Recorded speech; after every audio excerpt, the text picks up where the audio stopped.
Maybe I can start by introducing about this webinar and about particularly about the IUFRO World Day.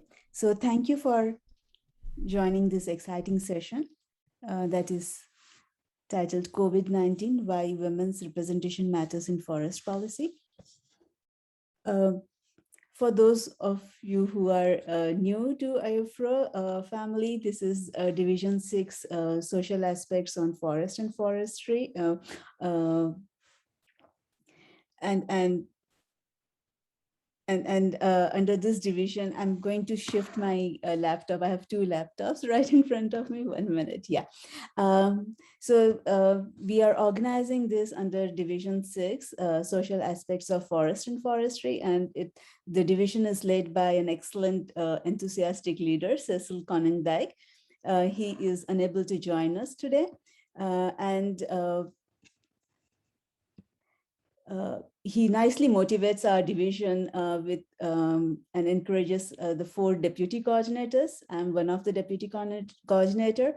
Along with me are Eileen from Indonesia, Taylor from USA, and Lisa, she currently is in Switzerland.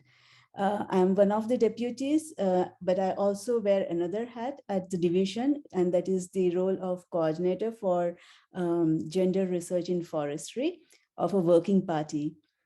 The basic idea of our division is to undertake activities that evolve around the social dimensions of forest, and it encompasses a range of different working groups and research groups that we have. And we would like you to visit our website and have a more detailed look at our activities. Uh, the role of this working party is basically in kind of developing and disseminating knowledge of how management and particularly use of forest resources and forest are affected by gender dimensions, and particularly women's role. So we decided to use the IUFRO World Day to promote the agenda of our work, which is basically talking about the current situation that we are facing around the globe of COVID-19, and looking at it from the perspective of how it matters for women and in forest policy. So that is the main theme of today's webinar. We are organizing 2 webinars, one more in Asia that is planned for tomorrow, and today's webinar will also focus on the same theme, but with a different dimension. And it's also because we have invited women panelists who are who are kind of expert in their field, but from a different disciplinary background. And that brings a very interesting dimension to understand the topic, which is so complicated, and yet you can approach it from a different lenses. So that is something exciting about our today's webinar. And we have an exciting, enthusiastic, very talented person with us. I'm quickly going to introduce, but before that, I would like to mention the approach of the session will be more of a dialogue between me and with the panelists, but I'll keep myself uh, minimum of talking, and I'll let our expert panelist talk and express her work. After about 30 to 40 minutes of our conversation, we will have an open space for a dialogue. So you are welcome to ask questions. And in between, if you have any questions, please feel free to type them in the chat box, so then we can take it up at the end of our dialogue. So with this, I would like to invite Priya Parrotta. She is a writer, musician, and activist dedicated to promoting environmental consciousness across borders. She is a creative director of Music and Earth International, and you can visit her website, musicattheearth.org. And I will type that out in the chat box in a moment. It's an initiative which produces resources for environmental awareness and healing. Priya's work is informed by her close connection to South Asia, the Mediterranean, and the Caribbean. She enjoys reflecting upon themes such as encounter, hybridity, interfaith dialogue, and creative resistance. She is the author of a book titled The Politics of Coexistence in the Atlantic World, and is a nominee for the 2020 US Artist Fellowship in Music. I am sure I have not covered everything what she is doing, so I would invite Priya to tell us a little bit more about yourself and your innovative approach. So the floor is yours, Priya. Thank you so much, Purabi, and good evening. Saludos to everybody. I'm so glad to be here.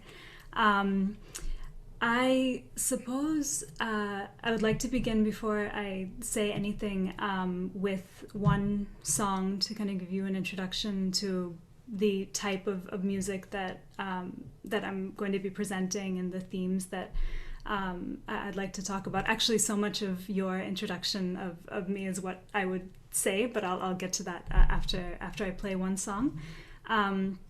So this is a song sung from the perspective of a redwood tree, which is many centuries old and has witnessed the unfolding of a history with parallels in many regions of the world, from the Amazon to the forests of the Himalayas to the drylands of Australia. And so we're just going to.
Okay, so as Puravi described just now, I'm a writer, musician, and environmental activist, and I have close ties to India, to Italy, and to the Caribbean island of Puerto Rico, where I was born and raised, and the ecosystems of which inspire me very much and are very, very close to my heart. Um, that multicultural background, I think, is part of why my primary aim is to promote environmental consciousness across borders. My academic background is in history, especially histories of colonialism and globalization. And so the book that Purabi mentioned, the Politics of Coexistence in the Atlantic World, is informed by that aspect of my academic background. I've also studied human geography and global environmental politics, and these subjects inform my music to a great degree. And so for the past 5 years, I've led an environmental awareness initiative called Music in the Earth International, and my practice of writing original music kind of came out of that initiative.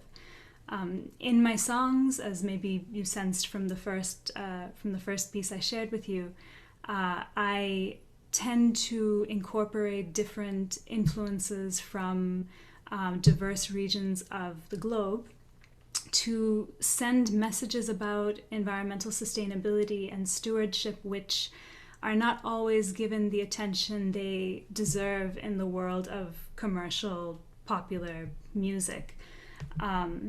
And I believe that through music we can confront some of the problematic attitudes that we have towards the environment and to each other.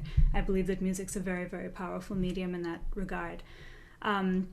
Because music can bring about a shift in worldview which can heal the rifts and the injustices which are all too common in our world and which we continue to live with. I think often about the ways in which forces like anthropocentrism, environmental insensitivity, and misogyny are linked. And I do my best to explore and illustrate those kinds of connections in my songs, which is why I'm really happy to be here today to be having this particular conversation about gender and forest policy and the potential role of music and engaging with these issues. Before we get into the sort of the main core of the discussion, do you mind if I share one more song to give a little bit more of a sense of this kind of fusion aspect of my work and its relation to sort of cultivating environmental sensitivity? Absolutely. So this song is set at night. The title is Medianoche, which in Spanish means midnight, and it's set late at night on a tropical shoreline, and I have a very specific one in mind close to where I live. And it's late, and the commercial activity that you sometimes see on that shore, tourism and other sort of corporate influences and so on, have kind of shut down for the night, and so what remains is the mystery of this place, and that's what this song is about.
Wow. Um, maybe I can just quickly say that we have very enthusiastic one of our deputy coordinator who joined us now from all the way from Indonesia. It might be very early morning for Aline. Hi, Aline. Hello, this is Erlin. Good morning. I was late. I was late. So Well, you sorry. joined us on time. That's good, at least. Priya, maybe we can continue our dialogue and to get to know a little bit more about you as a woman working on this interesting field of trying to what we call as a transdisciplinary by bringing or merging all the disciplines together in a way that doesn't create boundaries but rather merge in a very nice unified way.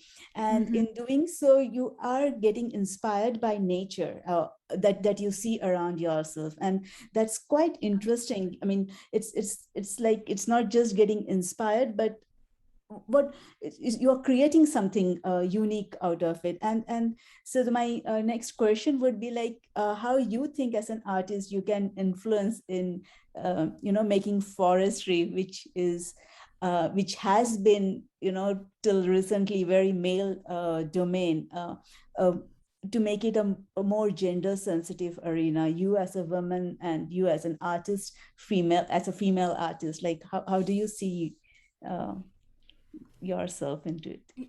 Yeah, yeah. Um, well, I think, you know, as I said before, I think music has a tremendous capability to bring about shifts in worldview, you know, philosophical shifts in society, and that can be, you know, with respect to any type of social or environmental issue. But I think it's definitely true for environmental awareness and also perhaps this specific subject that you're asking me about, you know, and the as you say, you know, making forestry a more sensitive, gender sensitive arena. Um, I think that one of the ideas that needs to be challenged today is the idea that environmental management and policy is primarily the domain of men. You know, I think this idea has a pretty long history, dating back at least as far as the early modern period, which is like the 15th century through the 18th century. Um, Events like the conquest of the Americas, the European Enlightenment, and the beginning of the Industrial Revolution kind of squarely placed men as the leaders of the future. Conquest involved the subjugation of both women and the environment. The Industrial Revolution was seen as the result of men's efforts in technology and economics. And of course, it also had dire environmental consequences. And then also, you know, the leaders of the European Enlightenment asserted that women were unfit for public life, and you know that they were overly emotional and they were driven by passion rather than intellect. And then, meanwhile, powerful men were considered to be the people of reason who were able to somehow transcend the so-called irrationality of nature, of women, of conquered peoples, and emerge as the leaders of the modern world, you know. And this is a deeply flawed ideology, which nevertheless I think did provide the context for many emerging sectors of economy and society at that time. And it, you know, given the fact that modern Western forestry developed around that time, you know, in the 18th century or so, perhaps it was also influenced by these ideas. And I think that's something that those of you who are directly in the sector of forestry would know much more about than I. And I would love to hear people's reflections on those historical legacies. Maybe when we get into the discussion.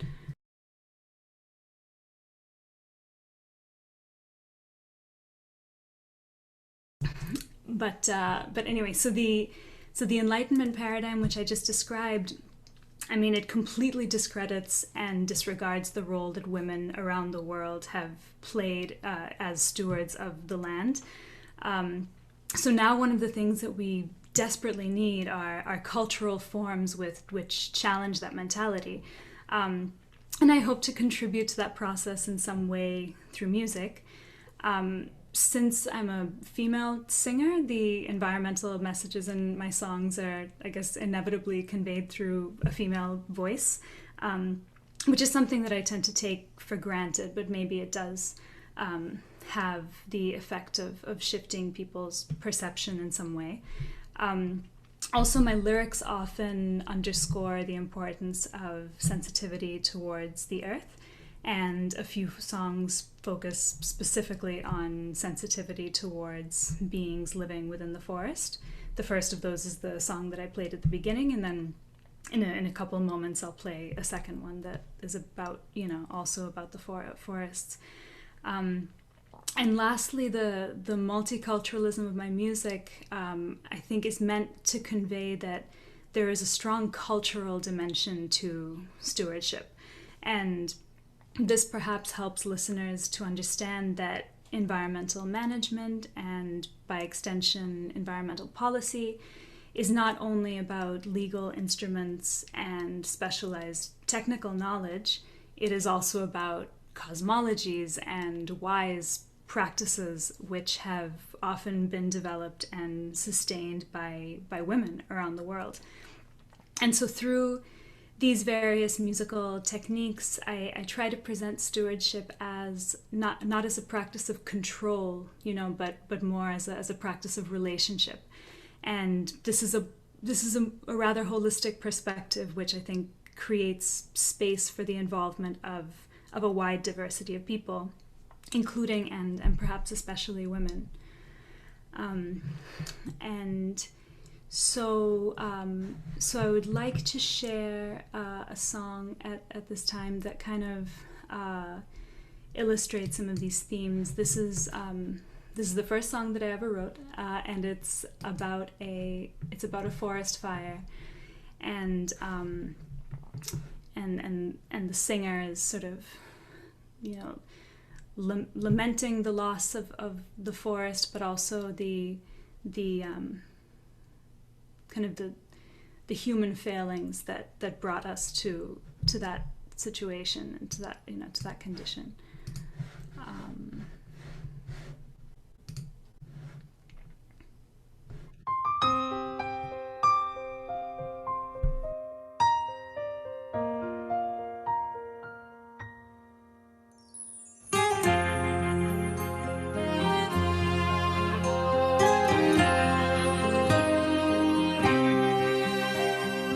Once there was a forest which shone with emerald leaves, and in this grove a glass house sparkled amidst the trees.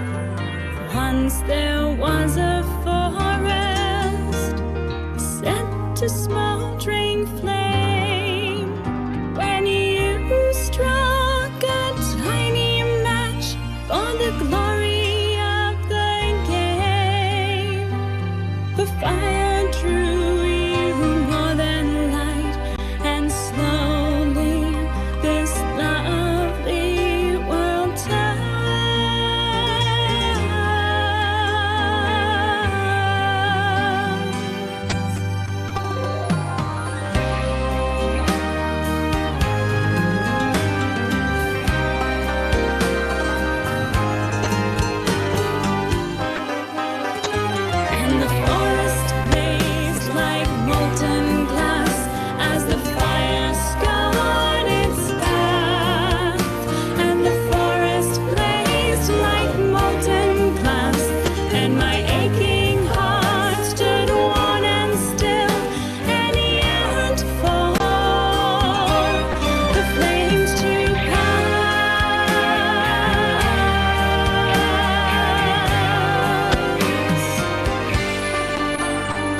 The grove and glass once listened, evading wealth and fame.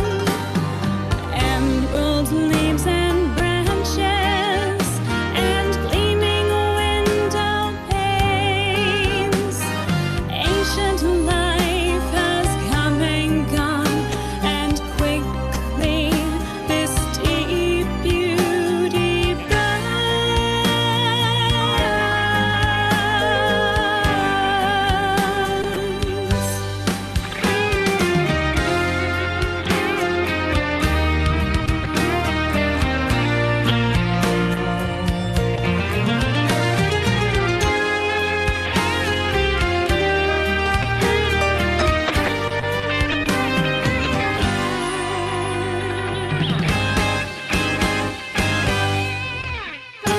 and the forest blazed like molten glass as the fire scoured its path. And the forest blazed like molten glass, and my aching heart stood worn and still, and yearned for the flames to pass.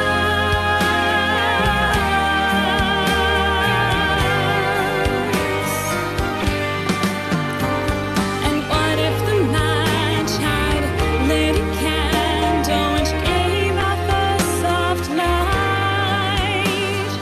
That is a world that I could handle, and we would have been alright.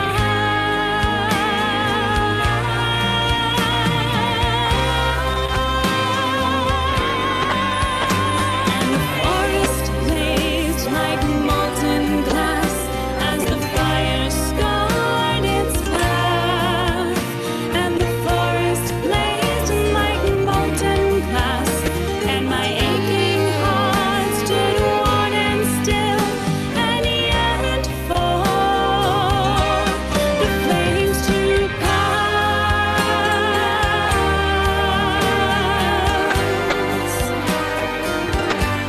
The flames to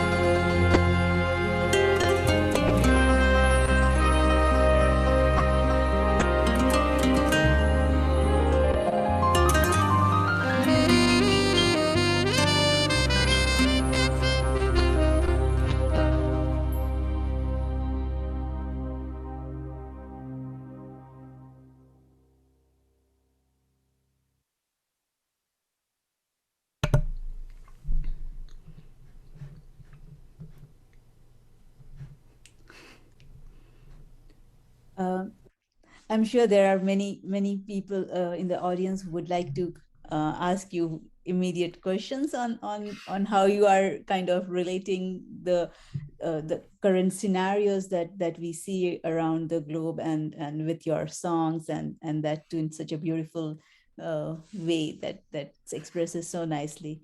Thank you. Maybe we can continue our dialogue with trying to understand that, what is one factor that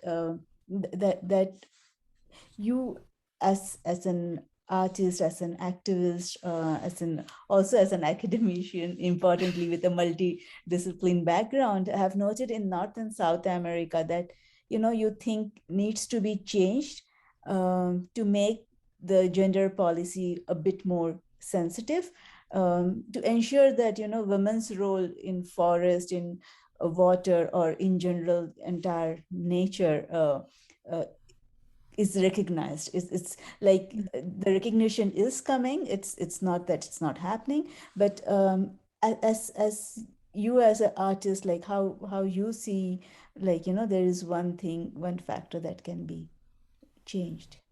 Yeah, no, it's a fantastic question, and to answer it, perhaps I have to go back again to the early modern period, to that time in history, because that was such a crucible, especially for the Americas. The conquest and the colonization of the Americas, as we all know, involved the genocide of the region's indigenous peoples and the marginalization of all of their cultural, spiritual, and environmental wisdom. And I think that is a legacy that we live with, which relates to your question, because our dominant cultures still don't recognize the knowledge and the power that women often have as healers, as leaders, as environmental teachers. Fortunately, writers like Robin Wall Kimmerer, who's North American, have written extensively about how Indigenous women steward extensive forest knowledge. And activists in Latin America, such as Berta Cáceres, Remedios Suriana, Ana Seto Chavez, and many, many others, have tirelessly fought against environmental and human rights violations, which are the contemporary reverberations of centuries-old colonialism and conquest. And so I think that among, no doubt among many other things, I think that making forest policy more gender sensitive involves, to a certain degree, confronting those dynamics and, understanding that the marginalization of women has long historical roots, and supporting contemporary grassroots activism and cultural efforts which really harness women's wisdom and envision a brighter future. Yeah. And I think at this point there was a song that I wanted to share, but just to allow for discussion and everything, I think I'll leave that aside. Maybe at the end I'll play it as a concluding thing. Sorry. Perfect. Coming back to our theme of we also are looking at how this pandemic has changed the world, and it has changed the way, or it should change the way we have been living life as usual, and trying to understand what nature is trying to communicate to us. So in this context, like how during the COVID-19, how things were for you as a person, as an individual, but also I understand that your entire work, creative work, also kind of initiated during this period. So just from your perspective, how it has impacted you, but also how it has impacted, you think, this entire COVID-19, the nature around us. Mm-hmm. As you say, yeah, it was during the pandemic that I really started to write original music. I'd written Esmeraldas before, but only a few months before, and it was really only during the pandemic that I started to focus on this particular medium, because public life in general collapsed. So prior to that, Music and the Earth, we were doing all sorts of, outreach activities and, community discussion and initiatives and education things, and just a bunch of, kind of projects in the public sphere. But, with the pandemic, that kind of stopped. And so, so personally, my focus shifted. But I think, as you say, it gave me and so many of us a chance to consider the possibility of a radical shift in how we live, how we travel, how we engage in outdoor space, how we listen, and all those things. There was that moment, especially in the beginning, that, a lot of, I think a lot of people were doing this, a lot of reflection on how deeply society can change. But of course, we've also seen that a state of emergency alone cannot affect a change in people's worldview. It's there's a cultural change that is, and a cultural movement, I think, that is required, that goes beyond simply the stoppages that are brought about in a state of emergency. And so for that reason, I think much of my thinking has been oriented around how something simple and accessible, like a song, can transform the way people think. And now, with all of us at home and everything, song is one of the I guess is one of the mediums which can still reach people, even though other aspects of our lives have changed so much. So so so that's kind of where my thoughts have been, and I believe that even amidst the pandemic, we can have a hopeful conversation about the changes that we need and the way we can move towards true sustainability. And arts and culture play a very, very important role in that, I think. Yeah, absolutely. I mean, we have seen a lot of shift in the way people are living, and in our previous two divisional webinars, which was focused also on COVID-19, a lot of studies have indicated that people have actually began to change their lifestyle by moving closer towards forest. Even it's like moving close to the trees was already something very critical.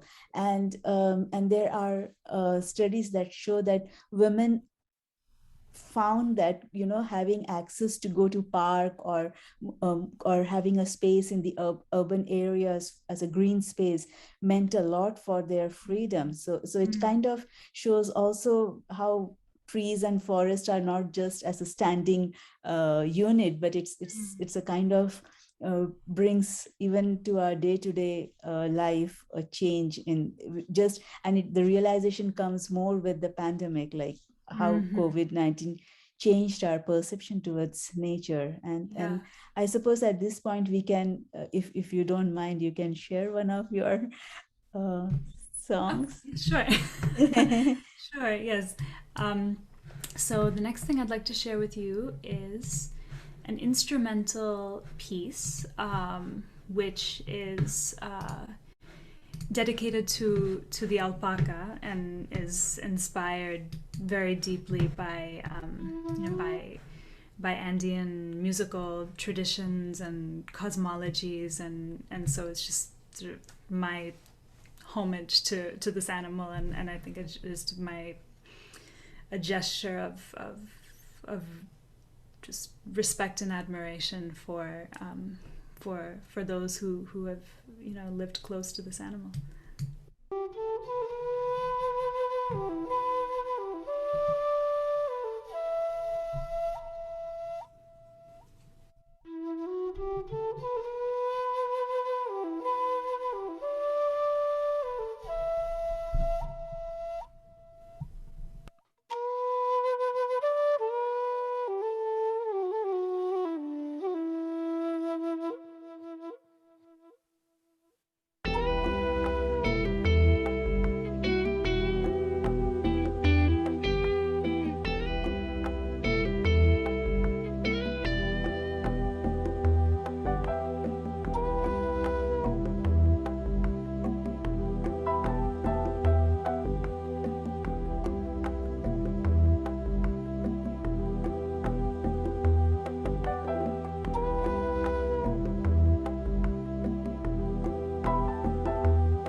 Thank you so much. You want to add something? No, I'd love to hear from you and from the other attendees. I'd like more of your your experiences and possibly how how they may intersect with the work that I just presented to you. Maybe we can open up this dialogue to the audience then, and you're free to ask your queries, and if there are any comments, please start sharing. Any questions for Priya?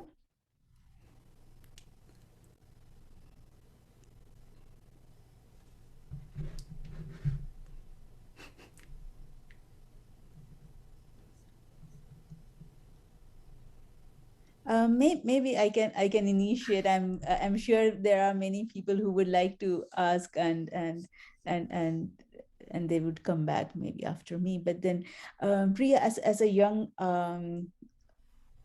artist, like, how do you see, you communicate with other your peer groups and other young students, so how do you see the kind of work you are doing would be a kind of factor of influencing them, and you can, because you have this talent of combining different dimensions, like, do you see it can be also a part of educational, by bringing it into the education system, which has been so far very mainstream, uh, only more with the print and a certain kind of knowledge, while you bring a kind of a wider dimension of knowledge, and which includes wisdom, tradition, and culture. So it's kind of mix of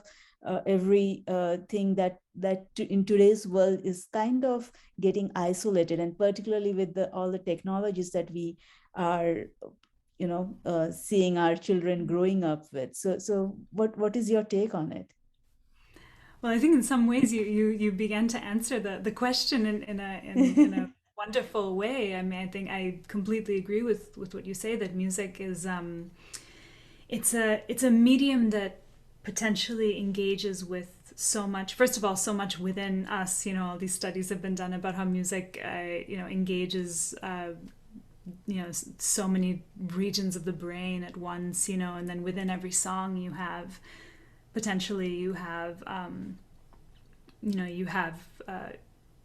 cultural wisdom or influences that could lead to a discussion about cultural wisdom if the music was brought into a classroom.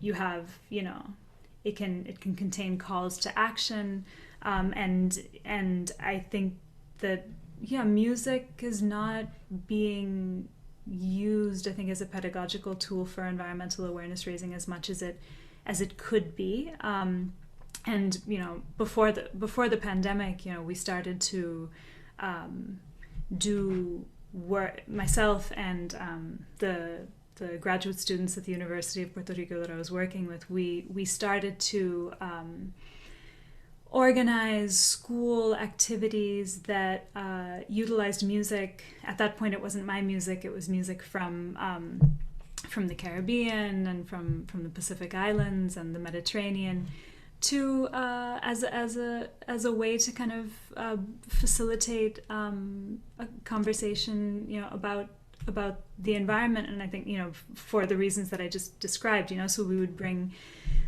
songs into classrooms, and that would kind of be a starting point for talking about, in that, what we were doing was awareness of marine pollution. We were able to have these very kind of comprehensive and holistic activities that involve talking a bit about culture and even about like mythology, as well as our daily practices. And all of that, to a degree, came out of the fact that music has so many layers, and that through music you can begin to explore different areas. as far as how this music in particular will connect with youth, that's an ongoing question that it can only answer itself with time. Prior to starting Music in the Earth, I was very involved in the interfaith, the youth interfaith climate movement globally, as well as community arts in Washington D.C. and in those settings, we've talked about the power of music and so on, but it remains to be seen in the future what kinds of bridges can be built between these different groups and people of different ages and different spiritual persuasions and cultural backgrounds. But I think that in general, music is a very powerful bridge and a very powerful spiritual force as well, and we've seen that throughout history. So I think there's a lot of potential that is, as of yet, unexplored. It's amazing, like how you have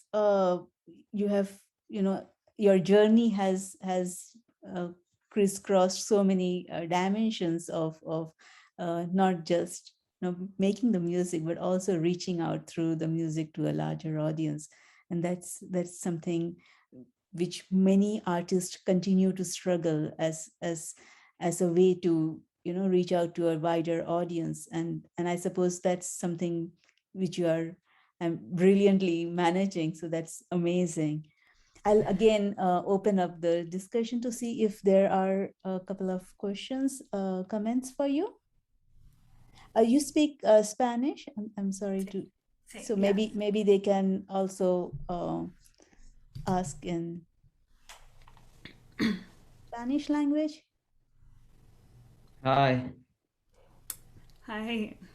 Hola, ¿qué tal? Regards from Costa Rica. Hola de Costa Rica. Hola, mucho gusto. Igual, Gustavo Hernández from National University. Sometimes music and artistic things are more related with conservation issues about forest. And here we struggle with this kind of groups because they tend to do more preservation or conservation activities, and they don't feel like they're always opposite to management, to forest management.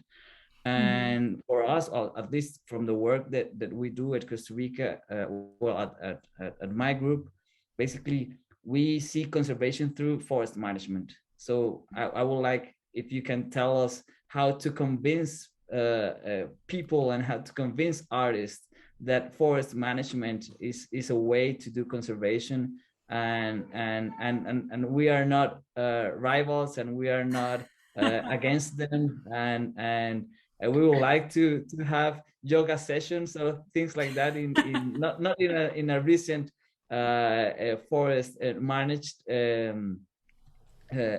place, but we are also doing conservation through doing sustainable management. Yeah, no, that's a fantastic question. I think there really is. There's often this divide between the world of the arts and the world of environmental management, like you say, and the responsibility for that is in both. So like you say, the artists don't necessarily. They're in the culture of especially kind of the popular commercial arts. There isn't really these bridges with environmentalists are not really as present as they should be. So I think you have a lot of musicians who don't think that their music is relevant to the cause, or maybe they think that people on the management side aren't interested. But I think the real the real intellectual component for me of this whole project is figuring out how to bring those kinds of worlds together and how to articulate the bridges that might link them. I think telling talking to artists and beginning by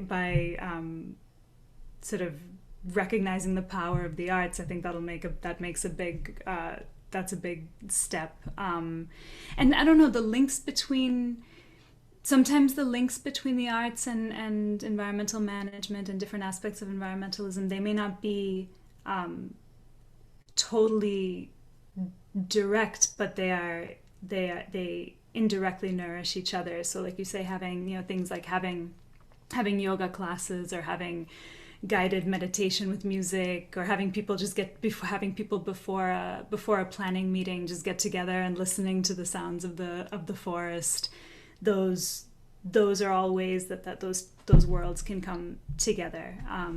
And if you're interested in discussing that further, I can give you my email. And over the course of the last few years, I've done a lot of writing on different aspects of the intersection between the sonic world and the environment, and there's like listening is a part of that, and music as a force for environmental solidarity is another part of that. So you're asking a very big and important question, and I think there's different ways that it can be answered, and I'd be happy to stay in touch.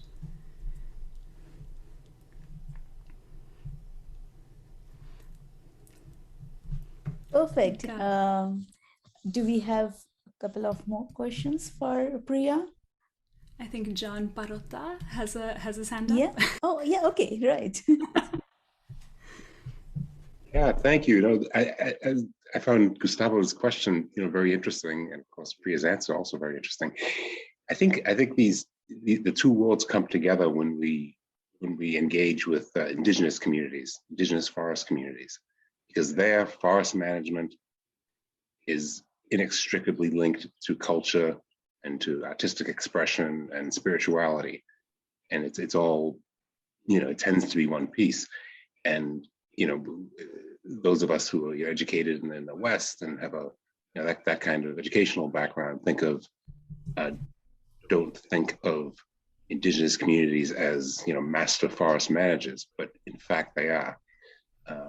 There's been a lot of work done within IUFRO on traditional knowledge, and not just the sophistication of the various traditional practices used in forest management, not to mention agroforestry, which is almost exclusively based on traditional knowledge, but also that's so. I mean, I think this world of traditional knowledge is really where things can come together very nicely. Yeah, May I use this? Sorry. Yeah, go ahead. No. I was just going to say, no, that's an extremely important point, and I'm surprised I didn't mention it initially, but that's an incredibly important point, and that's a real rift that we have in our dominant culture, which really needs to change. We have to see arts and culture and spirituality and environmental management as elements that reinforce each other, because they do. I mean, I think the barriers that have developed over the last few centuries they're artificial, and indigenous peoples and indigenous knowledge systems, I think, provide the leadership and the clarity and the wisdom that we all need to pay attention to and follow. And much of your work is being inspired from the indigenous communities, so it's kind of reflects on your songs and the music. So that's also very important. I was trying to. Sorry. Yeah, sure. I just continue with John's comment, and I think what it would be nice is, because he's also IUFRO president, and I was wondering maybe we can think of using this opportunity to consider why not having music, art, and this dimension also in IUFRO as one of the working group or as a research group, which can then bring all the divisions and all the working groups and things together in some way to kind of promote what we would like to. It sounds like a task force, Kotobi. I mean, some years ago, IUFRO had a traditional knowledge task force, which was already pushing the envelope. But I think we need to take the next step. So Great. let's keep talking about this. Sure. Yeah, and you yourself, Purabhi, have done so much work on this. When we spoke before, when we spoke a few days ago, I think you have also so much knowledge that could be a much longer, conversation and project. Sure. And we'll keep you in the loop. Please, please do. Yes. So Nalini, floor Yeah, is no, yours. I was going back to the earlier discussion and back to what Gustavo said. I mean, I thought I heard that you said there was sort of a rift, not a rift, that there was a difference between how forest conservationists saw the thing and how forest management people did. Is that what you said? I thought there was like that the artists, that it's difficult to get artists interested in the management part is what I heard, but maybe I was wrong. And so I wanted to hear a little bit more about the difference between, do you think that conservationists respond to artists better than management people, which is what I heard, but I might have been wrong. Were you making a distinction between those two, conservation and management, Gustavo? Or Yes, yeah, basically yeah, that's my point. That at least here in Costa Rica, you can see artists doing songs about basically about conserving doing conservation on the forest, more from a preservation ecology thing. And when, but you never you well, it's hard to find artists that are involved and recognized like forest management. By forest management, we are also doing conservation. So it's difficult to see that. So my question to Priya, and thanks for John and Priya's answer, is basically like how can we make artists more involved into our management activities to do forest management. I think I'm pretty sure that doing a good sustainable forest management, you are also we are doing conservation of our forest. We are still like doing having our biodiversity preserved there, and conservation water conservation, doing water conservation, soils and everything, and all the different forest ecosystems that we want to, and we are always we are always not fighting, but we are always trying to tell people, no, we are also like we are the good guys also. We are not all we are not the bad guys, we are also the good guys.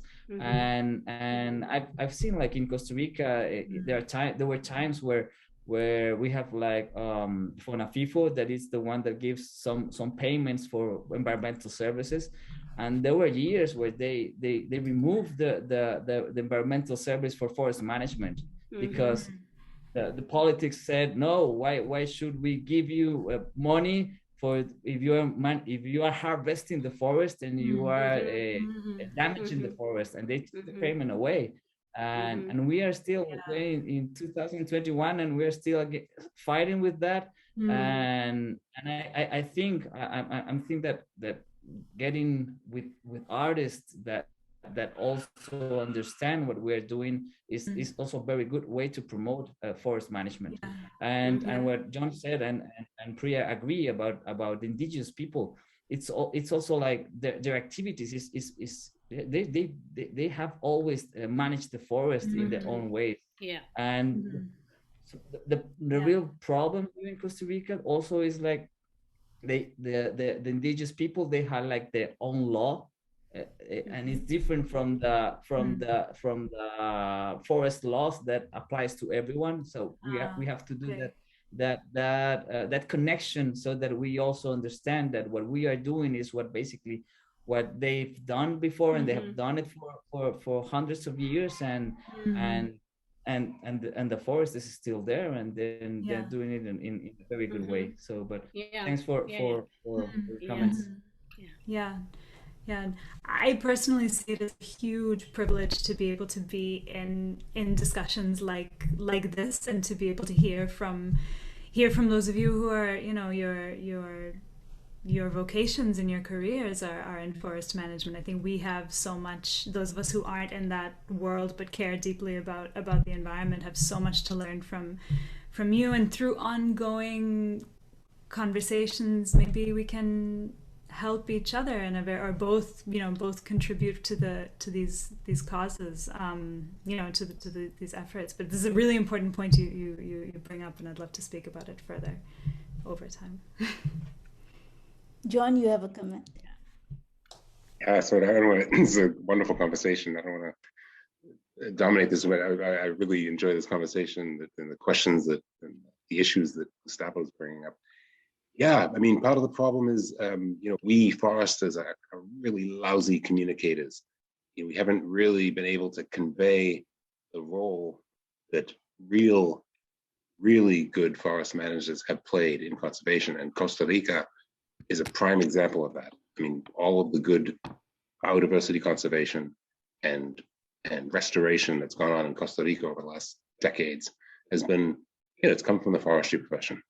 I mean, very simply, but we're not particularly good at communicating what the role of forest management is, because and what the alternative is. The alternative is clearing the forest to plant whatever, and this is not, and I don't think the probably urban based people that you're talking about, maybe the artists who are based in urban areas who don't have, perhaps don't have much of a sense of what the forest actually is and how it can be managed sustainably.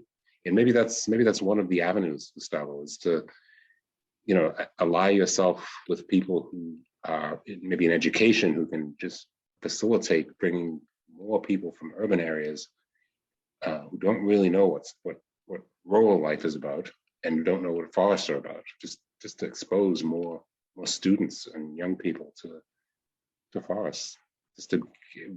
There's this really really fundamental rift that's widening worldwide between urban people and the forest. I think that's a big problem. Yes, actually, I have a friend here in the chat. He's William. He's also from our institute in National University, and he had always told me when I was the director of the institute, we have to get more involved with the other careers, with the music careers at the university, with the artistic guys, to get more, to communicate what we really know how to do it, right? I completely agree with you, John. We've done a wonderful job doing forest management, but we are very bad communicators of what we've done. And we have to start speaking about that. We have to start talking about that and get it more involved, the rest of the people, the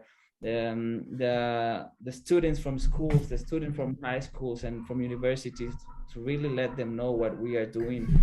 And there are like a lot of, we say, like movements right now, like maybe modas, what's that, fashions, about conservation or doing or restoration, that we are like in the fashion of restoration, but there are a lot of things that we still do with forest management, that we are also restoring the forest, that we are doing a lot of things, and we have to take out the flag, and say like, hey, here we are, and we are also doing we're still doing the things very good, because we don't want people to just conserve their forests, because right now we are getting a problem with there are like not enough wood, not enough at Costa Rica, so we're importing wood.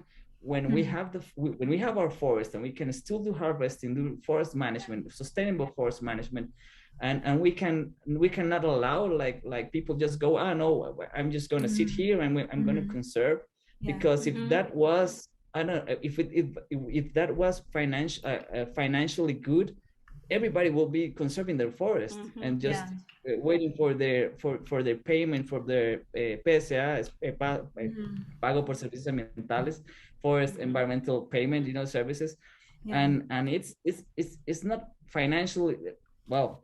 Nobody's gonna get rich just doing that. I think we still need to get people into doing forest management. We still need people to making these productive forests being productive. We already had conserved here in Costa Rica. We have a lot of national parks, I think that's where we have to preserve. There's where we have to do a lot of conservation also, but we have to start using the forests that are in private hands, and just getting that, being facilitators for doing that forest management possible, and not having problems then with not having enough wood to build our houses, or what is happening. People are building their houses with other materials that are that are not ecologically good for the planet, and so they are building in concrete, building with metals, with a lot of that consume more energy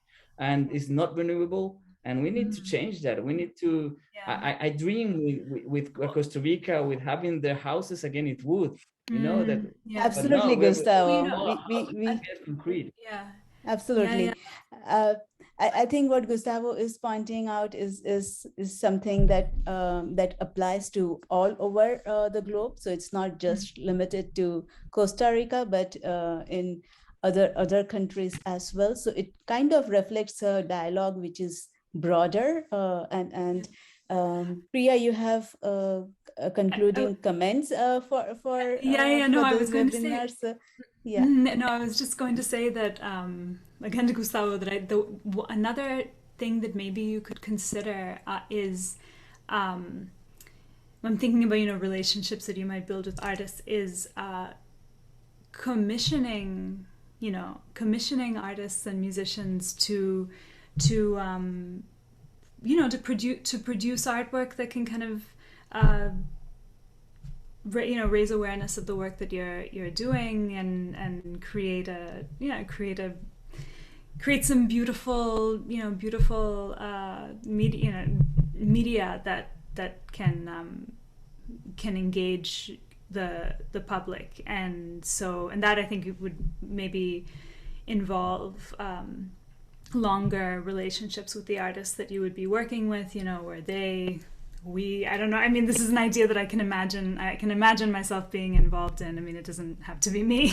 There's probably others who would be interested, but you could sort of establish longer partnerships with specific artists, where they learn from you, and then based on those exchanges, create music that can support you and raise awareness of management. I see a very clear bridge already here, which Gustavo is trying to find, and Priya can definitely help in kind of supporting that. So I encourage both of you to get in touch, and maybe you can exchange your emails via private chat. And it would be interesting to see something happening on communication and art dimension in Costa Rica. And so maybe we can have another webinar on the impact of how Gustavo, your work has made after communicating your work to larger audience the way you would like to.